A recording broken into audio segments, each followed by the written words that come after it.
Bharat Ratna doctor Baba Saheb Ambedkar ಸಂವಿಧಾನದ ಮೂಲ ಒಂದು ಏನು ಪೀಠಿಕೆ ಬರೆದಾರಲ್ಲ, ಅದರಲ್ಲಿ ಜಾತ್ಯತೀತ ಇಲ್ಲ, ಸಮಾಜವಾದ ಇಲ್ಲ.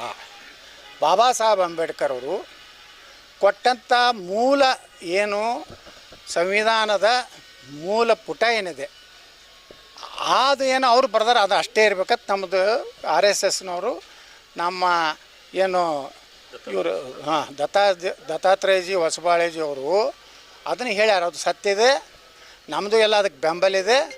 ಬಾಬಾ ಸಾಹೇಬ್ ಅಂಬೇಡ್ಕರ್ ಅವರು ಬರೆದಂಥ ಸಂವಿಧಾನದ ಮೂಲ ಪೀಠಿಕೆಯಲ್ಲಿ ನಾ ಅದನ್ನು ವಿಧಾನಸಭೆದಾಗ ಹೇಳೀನಿ.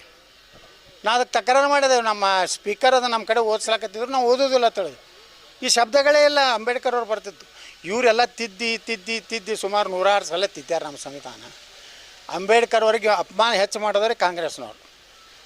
ಕಾಂಗ್ರೆಸ್ಗೆ ಯಾರು ಸೇರ್ತಾರ ಅವ್ರು ಬೆಂಕಿ ಮನೆಯಾಗ ಸೇರಿದಂಗೆ ಅಂತ ಅಂಬೇಡ್ಕರ್ ಹೇಳ್ಯಾರ. ಅಂಬೇಡ್ಕರ್ ಭಾರತ ರತ್ನ ಕೊಡಲಿಲ್ಲ.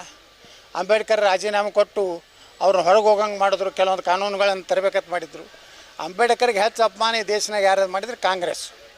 ಅದಕ್ಕೆ ನಾನು ಆಗ್ರಹ ಮಾಡ್ತೀನಿ, ಮೂಲ ಭಾರತೀಯ ಸಂವಿಧಾನದಲ್ಲಿ ಅಂಬೇಡ್ಕರ್ ಅವರ ಏನು ಅವರು ಬರೆದಂಥ ಹಸ್ತಾಕ್ಷರಗಳಿಂದ ಬರೆದಂಥ ಪೀಠಿಕೆ ಅದೇ ಇರಬೇಕು, ಅದರಲ್ಲಿ ಯಾವುದೇ ತಿದ್ದುಪಡಿ ಆಗಬಾರ್ದು. ಇದಕ್ಕೆ ನಾನು ಸಮರ್ಥನೆ ಮಾಡ್ತೇನೆ. ತಿದ್ದುಪಡಿ ಮಾಡಬೇಕು ಅಂತೇಳಿ ಉದ್ದೇಶ ಇಟ್ಕೊಂಡವರು RSSನವರು.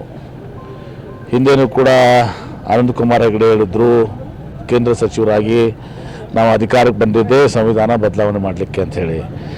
ಈಗ ಅದು ದತ್ತಾತ್ರೇಯ ಹೊಸಬಾಳವರ ಬಾಯಿಂದ ಬಂದಿದೆ. ಅದು ಅಂದರೆ ಈ ಸೆಕ್ಯುಲರ್ ಅದನ್ನು ತೆಗೆದುಹಾಕಬೇಕು, ಏನು ಜಾತ್ಯತೀತವನ್ನು ತೆಗೆದುಹಾಕಬೇಕು ಅಂಥೇಳಿ. ಅಂದರೆ ಏನು ತೋರಿಸ್ತದೆ? ನಾವೆಲ್ಲ ಕೋಮುವಾದಿಗಳು, ಇದೊಂದು ದೇಶ ಕೋಮುವಾದಿ ದೇಶ ಆಗಬೇಕು.